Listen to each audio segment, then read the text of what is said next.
गुरुदेव से प्रार्थना कि अपना आशीर्वाद भरा हाथ मेरे मस्तक पर रखें और माँ सरस्वती जी से निवेदन कि मेरे कंठ में विराजित हों ताकि मैं श्रीमद् भगवद गीता पाठ उचित उच्चारण के साथ कर सकूं। अध्याय 2 श्लोक 31। अपने धर्म को देखकर भी तुम्हें प्रकंपित नहीं होना चाहिए, क्योंकि धर्मयुक्त युद्ध से बढ़कर और कोई कल्याणकारक कर्तव्य क्षत्रिय के लिए नहीं है। क्षत्रिय का अर्थ है, क्षत का अर्थ है चोट खाया हुआ और त्रियते का मतलब रक्षा करना। भगवान अर्जुन से कहते हैं, अर्जुन तुम क्षत्रिय हो। व्यवहारिक दृष्टि से भी क्षत्रियों का धर्म युद्ध से हट जाना उचित नहीं है। छात्र धर्मानुसार इस लड़ाई से बढ़कर अन्य कोई बात कल्याणकारक नहीं है। अर्जुन के निमित्त भगवान हम सबको यह उपदेश दे रहे हैं कि विपत्ति काल में भी अपना अपना कर्तव्य पालन करना ही है। माता पिता का अपना कर्तव्य है, पुत्र का अपना धर्म है, पत्नी का अपना धर्म है। जो अपना धर्म या कर्तव्य भूलकर विपरीत आचरण करते हैं वे दुख प्राप्त करते हैं। कणाद मुनि ने कहा कि धर्म वह क्रिया है जो इस लोक में तो सुख देती ही है, परलोक में भी सुख प्रदान करती है और दोनों लोकों में सिद्धि प्राप्त कराती है। स्वधर्म अपने कर्तव्य का पालन किए बिना न अंतःकरण शुद्ध होगा और न सुख प्राप्त होगा। अतः पहले अपने अपने विवेक को शुद्ध करना है, तत्पश्चात ही वैराग्य आएगा और शांति मिलेगी। तदंतर ही ईश्वर में ध्यान लगेगा। इसे योग कहा जाता है। इस योग से अंततः ज्ञान प्राप्त होगा और उस तल्लीनता में अंततः एकत्व उपलब्ध होगा, अर्थात मोक्ष प्राप्त होगा। जब प्रत्येक व्यक्ति स्वधर्म अथवा स्वकर्तव्य का पूर्ण पालन करेगा तभी वह सुखी होंगे। घर में तभी सुख शांति होती है जब हर एक अपना अपना कर्तव्य पालन करने में तत्पर रहता है। श्लोक 32। हे पार्थ, अपने आप प्राप्त हुए और खुले हुए स्वर्ग के द्वार रूप इस प्रकार के युद्ध को भाग्यवान क्षत्रिय लोग ही पाते हैं। धर्मशास्त्र कहते हैं, यदि कोई क्षत्रिय सत्कार्य के लिए लड़ते लड़ते युद्ध में वीर गति पाता है तो वह सीधे ही स्वर्ग को जाता है। भगवान भी अर्जुन से कहते हैं कि उठो, इस धर्म युद्ध में वीरता दिखाओ। यदि इस युद्ध में तुम मर गए तो तुम्हें स्वर्ग मिलेगा और यदि विजयी हुए तो पृथ्वी का राज्य मिलेगा। स्वधर्म में मृत्यु आ जाए तो भी कल्याणकारक है, परंतु जो व्यक्ति स्वधर्म का त्याग कर देता है वह इस लोक में भी दुखी होता है और परलोक में भी कष्ट भोगता है। गुरु गोविंद सिंह के सुपुत्रों का इतिहास ही देखिए। उन्हें कितना प्रलोभन दिया गया, फिर भी स्वधर्म में स्थित रहे। एक की उम्र 7 वर्ष और दूसरे की 9 वर्ष, पर इतनी अल्पायु में भी ऐसी आत्मिक शक्ति थी उनमें कि धर्म पर न्यौछावर हो गए, पीछे बिल्कुल नहीं हटे, स्थिर रहे। जो व्यक्ति धर्म की रक्षा करता है, धर्म उसकी रक्षा करता है। किसी भी धर्म या मजहब में धर्म का मार्ग अवरुद्ध नहीं है। इस जन्म या पूर्व जन्म के पुण्य कर्म समय पड़ने पर काम आते हैं। श्लोक 33। यदि तुम यह धर्म युक्त युद्ध नहीं करोगे तो अपना यश और धर्म दोनों खो बैठोगे और तुम्हें पाप भी प्राप्त होगा। शायद कोई कहे कि अर्जुन यदि धर्म कार्य नहीं कर रहे थे तो अधर्म कर्म भी तो नहीं कर रहे हैं, तो फिर भगवान ने उन्हें इस प्रकार से कठोर वचन क्यों कहे कि तुम पाप के भागी होगे। कोई यदि 4 पैसे दान करे तो उसे पुण्य होगा, पर यदि न करे तो उसे कम से कम पाप तो नहीं लगेगा। कोई संध्या वंदन करता है तो अच्छा करता है, पर यदि नहीं करता तो कम से कम पाप तो नहीं करता। उसे पाप क्यों लगना चाहिए? शुभ कर्म करे तो ठीक, पर अगर न करे तो उससे क्या दोष? परंतु शास्त्रकारों ने नियम और कर्तव्य बनाए हैं। जो इन नियमों और कर्तव्यों का पालन करता है वह धर्म करता है, जो नहीं करता वह मानो पाप करता है। वह कैसे? एक तो धार्मिक कार्यों से अगर हम दूर होंगे तो बुरे विचार आएंगे और हम पाप कर्म कर बैठेंगे। अर्जुन यदि धर्म युद्ध न करता तो निस्संदेह वह कौरवों को पाखंड पूर्वक जीतने का विचार करता, मन में बुरे भाव लाता। विचारों से ही तो कर्मों का उद्भव होता है। दूसरे, कर्तव्य पालन न करना भी तो अपराध है। जो कर्तव्य कर्म वर्ण धर्मानुसार मनुष्य के लिए अनिवार्य हैं, उनका सम्यक पालन न करना भी तो अपराध है। कोई व्यक्ति नौकरी में कुछ काम न भी करे पर वेतन लेकर खा गया तो यह भी तो अपराध है। शास्त्रों का यह वाक्य यथार्थ है। जो धर्माचरण नहीं करता, कर्तव्य पालन नहीं करता, वह पापी है। श्लोक 34। सब लोग चिरकाल तक तुम्हारी अपकीर्ति करेंगे और वह अपकीर्ति प्रतिष्ठित मनुष्य के लिए मृत्यु से भी अधिक बुरी है। अर्जुन हैं भगवान के प्रिय भक्त और मित्र। शरणागत होकर उन्होंने निवेदन किया कि मुझे सुमार्ग दिखाइए। इसलिए भगवान उन्हें सम्यक परामर्श देते हैं। भगवान का यह धर्माचरण संबंधी उपदेश कल्याणकारी है। यह न केवल अर्जुन के लिए है, प्रत्युत हम सबके लिए है, क्योंकि धर्माचरण करने वाले के समक्ष न केवल मनुष्य परंतु देव भी नमन करते हैं। जो व्यक्ति अपने वर्ण धर्म का पालन नहीं करता, उस पर दोष लगता है, उसकी अपकीर्ति फैलती है। श्लोक 35। और महारथी लोग मानेंगे कि तुम भय के कारण युद्ध से पलायन कर गए हो, और जो महारथी हैं तुम्हारा सम्मान करते हैं, वे तुम्हें तुच्छ मानेंगे। श्लोक 36। तुम्हारे वैरी लोग तुम्हारी शक्ति की निंदा करते हुए बहुत से न कहने योग्य वचन कहेंगे। इससे बढ़कर तुम्हारे लिए और कौन सा दुख होगा?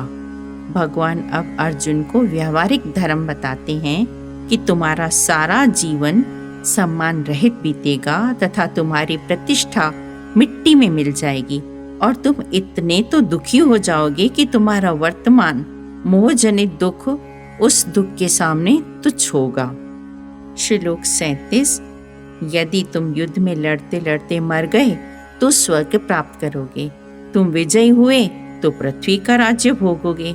अतः हे कुंती पुत्र, युद्ध के लिए निश्चय करके खड़े हो जाओ। भगवान का इतना उपदेश सुनने पर भी अर्जुन अब तक नीचे बैठे हैं। तभी उन्हें भगवान कहते हैं, उठकर खड़े हो जाओ। तब अर्जुन पूछते हैं, भगवान अच्छा, आपकी सब बातें ठीक हैं, मान लिया कि आत्मा कभी नहीं मरती, वर्ण धर्म के कर्तव्य कर्मों का पालन भी करना है, नहीं लड़ूंगा तो अपकीर्ति भी अवश्य होगी, परंतु क्या इन्हें मारने का पाप मुझे नहीं लगेगा? मैं यह युद्ध करके पाप का भार अपने सिर पर क्यों लूं? भगवान उनका शंका निवारण करने के लिए कहते हैं। श्लोक 38। यदि तुम्हें स्वर्ग और राज्य की आकांक्षा न हो तो भी सुख दुख हानि लाभ जय पराजय को समान समझकर युद्ध के लिए तैयार हो जाओ। ऐसा करने से तुम्हें पाप नहीं लगेगा। पूर्वकालीन लड़ाइयाँ और वर्तमान युद्धों में बहुत अंतर है। पूर्व काल में लड़ाइयाँ शास्त्रों की मर्यादा के अनुसार होती थी, अतः योद्धा लोग परस्पर धर्म अनुसार लड़ते थे। पर अब युद्ध में केवल छल कपट को स्थान मिल गया है, अतः लड़ते हुए वे पाप के भागी बनते हैं, क्योंकि आजकल प्रत्येक विजय कामना से लड़ता है, जिसके कारण अनेक प्रकार के कपट करने पड़ते हैं। ऐसा युद्ध करने वाले पाप के भागी होते हैं।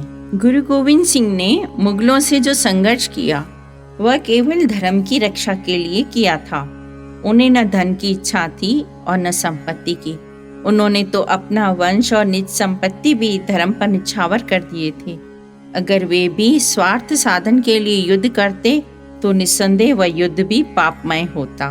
भगवान राम ने जब बाली को छिपकर मारा तो उनकी आत्मा भी उस कर्म के लिए उत्तरदायी रही और कृष्णावतार के समय बाली की आत्मा ने एक व्याध के रूप में उनसे प्रतिशोध लिया।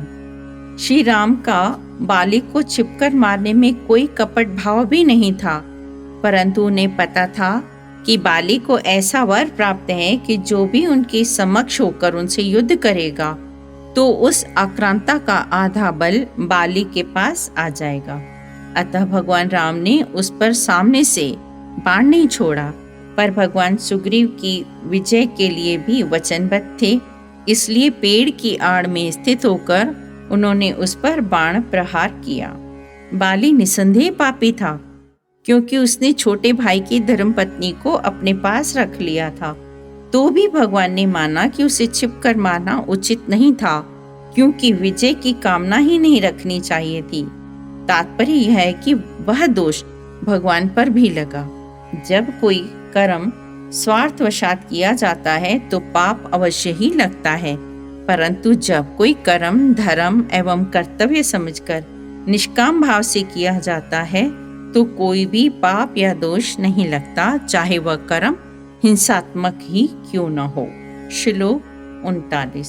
हे पार्थ, यह बुद्धि योग अर्थात उपदेश तुम्हारे लिए ज्ञान योग के विषय में कहा गया है। अब तुम इस निष्काम कर्म योग के बारे में सुनो, जिस उपदेश के द्वारा तुम कर्मों के बंधन को अच्छी तरह नष्ट करोगे। भगवान ने अर्जुन को अब तक सांख्य तत्व के अनुसार ज्ञान का उपदेश दिया कि सब कर्म विवेक पूर्वक उचित अनुचित का विवेचन करके करनी चाहिए। प्रत्येक जीव में यह विवेक है। मनुष्य तथा देवता सब में विवेक है। हम उसकी आवाज सुने या न सुने, उसके परामर्श का लाभ उठाएं या न उठाएं, यह प्रत्येक मनुष्य पर निर्भर है। जो व्यक्ति विवेक की आवाज को ठुकरा देते हैं, उनका विवेक दुर्बल होने लगता है और उस विवेक की आवाज भी कमजोर होने लगती है और अंततः मर जाती है। भगवान ने भी देखा कि अर्जुन का विवेक निर्बल हो गया है, इसलिए उन्होंने उनका विवेक जागृत करने के लिए पहले आत्मज्ञान का उपदेश दिया। भिन्न भिन्न प्रकार से बताए कि आत्मा को कोई भी किसी भी तरह नष्ट नहीं कर सकता और वह नित्य सत्यचित आनंद स्वरूप है। पर भगवान ने देखा कि अर्जुन को आत्मज्ञान तो दूर रहा, निज वर्ण धर्म की भी पूरी जानकारी नहीं है। उन्होंने छात्र धर्म की शिक्षा तो प्राप्त कर ली, परंतु उसका व्यवहार में उपयोग करना नहीं सीखा। अतः इसका भी उन्हें उपदेश दिया। व्यवहार धर्म बताते हुए श्री कृष्ण ने कहा, युद्ध नहीं करोगे तो तुम्हारा अपयश होगा, महारथी तुम्हें कायर कहेंगे। भगवान ने यह भी कहा कि सुख दुख हानि लाभ विजय पराजय सब भाव छोड़कर अपने क्षत्रिय धर्म का पालन करो, तो तुम्हें पाप नहीं लगेगा। आगे चलकर भगवान इस श्लोक में कर्म योग का उपदेश देना चाहते हैं, इसलिए कि इस योग के अनुसार आचरण करके मनुष्य कर्म के बंधनों से मुक्त हो जाता है। श्लोक 40। इस निष्काम कर्म योग में कोई हानि नहीं होती। निष्काम कर्म योग वाले धर्म का थोड़ा भी किया हुआ साधन जन्म मरण रूप महान भय से उद्धार कर देता है। संसार में बड़े से बड़ा भय है इस भव सागर में डूबने का। भगवान स्पष्ट बताते हैं कि यज्ञ दान तप आदि कर्मों के करने से भौतिक फल तो स्वयं में मिलते हैं जो नश्वर हैं, पर अंतःकरण की शुद्धि रूप फल भी शीघ्र मिलता है जो कभी भी नष्ट नहीं होता, बल्कि इस शुद्धि के कारण पूर्वकृत पाप भी नष्ट होते हैं और अंततः आत्मज्ञान प्राप्त होता है। अर्जुन को विश्वास दिलाने के लिए भगवान उसे स्पष्ट बताते हैं कि कर्म योगानुसार थोड़ा भी आचरण करने से तुम्हारे भीतर भारी दुख भी नष्ट हो जाएंगे। तात्पर्य यह है कि भगवान दया का एक बड़ा द्वार खोल रहे हैं जो हम सबके कल्याण के लिए है। ईश्वर को किसी भी प्रकार याद किया जाए, प्रेम से या वैर से, तो भी कल्याण होता है। जिस प्रकार जमीन में बीज कैसे भी बोया जाए, उल्टा या सुल्टा, तो भी अंकुरित अवश्य होगा। उसी प्रकार निष्काम कर्म भी कोई विपरीत फल नहीं देते, बल्कि दुखों को दूर करते हैं और बंधनों से मुक्त करते हैं। श्लोक 41। हे अर्जुन, इस मोक्ष रूप कल्याण मार्ग में निश्चयात्मक बुद्धि एक ही होती है, पर अज्ञानी मनुष्यों की बुद्धियां अनेक प्रकार की होती हैं। ज्ञानवान चाहे करोड़ों हों, पर उनका मत समान होगा, पर एक अज्ञानी का मत दिन प्रतिदिन परिवर्तित होता रहता है। अज्ञानी मनुष्य सदैव भटकता रहता है, क्योंकि उसकी बुद्धि स्थिर नहीं होती, घूमती रहती है। योग बुद्धि के लिए पहले निश्चयात्मक बुद्धि होनी चाहिए, अर्थात जो उपदेश सुने उस पर निश्चय रखकर आचरण किया जाए।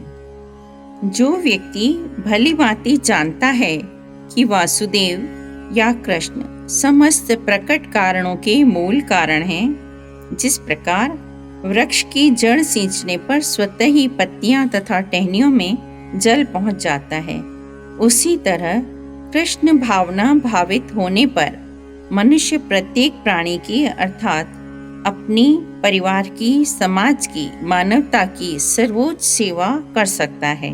यदि मनुष्य के कर्मों में कृष्ण प्रसन्न हो जाएं, तो प्रत्येक व्यक्ति संतुष्ट होगा। किंतु भक्ति गुरु के समर्थ निर्देशन में ही ठीक से हो पाती है, क्योंकि गुरु कृष्ण का प्रामाणिक प्रतिनिधि होता है, जो शिष्य के स्वभाव से परिचित होता है और उसे भक्ति की दिशा में कार्य करने के लिए मार्ग दिखा सकता है। अतः कृष्ण के प्रतिनिधि अर्थात गुरु की आज्ञा का पालन करना होगा। श्लोक 42 और 43। हे पार्थ, जो सकामी मनुष्य कर्म फल के प्रशंसक वेद वाक्यों में प्रीति रखते हैं, स्वर्ग को ही अति श्रेष्ठ मानते हैं और से अधिक कुछ नहीं समझते, वे अविवेकी लोग जन्म रूप कर्म फल देने वाली और भोग तथा धन संपत्ति की प्राप्ति के लिए अनेक क्रियाओं के विस्तार वाली इस प्रकार की दिखाऊ आकर्षक वाणी कहते हैं। ज्ञानी मनुष्य सकाम कर्मों के लिए ही उपदेश देते हैं, जिनका वर्णन वेदों में कर्म कांड प्रकरण में विद्यमान है, परंतु वे वेदों की शिक्षा का सच्चा तत्व आत्मज्ञान ग्रहण नहीं करते और निष्दिन मन में इस लोक और स्वर्ग के भोगों की कल्पनाएं करते रहते हैं। यही उनकी कामना है, इसी में इनकी प्रीति है। ऐसी बातों को वे कर्णप्रिय भाषा में व्यक्त करते हैं। श्लोक 44। उस वाणी द्वारा प्रसन्न प्रभावित चित्त वालों तथा भोग और ऐश्वर्य से मोह रखने वालों के भ्रष्ट चित्त में निश्चयात्मक बुद्धि नहीं होती, अर्थात उनका निश्चय परिपक्व नहीं होता, डांवाडोल होता है। वैदिक कर्म कांड के अनुसार सकाम कर्म करने वाले मनुष्य वेदों के लुभाने वाले वाक्यों पर मुक्त होकर यह कामना रखते हैं कि अमुक कर्म करने से स्वर्ग मिलेगा, अमुक अनुष्ठान से भोग तथा अन्य पदार्थ मिलेंगे। वे न तो ईश्वर प्राप्ति की और न ही मोक्ष के विभिन्न साधनों की कोई इच्छा रखते हैं। वे स्वर्ग आदि लोक तथा भोग पदार्थों की प्राप्ति से अधिक कुछ समझते नहीं।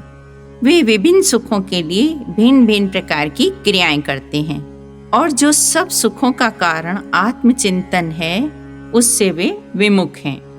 मानसिक स्थिरता के अभाव में उनका मन अशांत रहता है। वे निष्दिन स्वर्ग तथा भौतिक सुखों के लिए तड़पते रहते हैं। यदि पुत्र पिता के प्रति सच्चे हृदय से प्रेम रखता है, तो पिता उसे स्वयं सब कुछ दे देते हैं। पत्नी यदि पूर्ण रूपेण पति की होती है, तो पति भी उसे गृह स्वामिनी बना देते हैं। इसी प्रकार जो व्यक्ति ईश्वर का सच्चा भक्त होता है, उसके सामने भगवान संपूर्ण ब्रह्मांड के पदार्थ रख देते हैं, जिनके सामने स्वर्ग का सुख तथा ऐश्वर्य भी तुच्छतर है। ओम नमो भगवते वासुदेवा।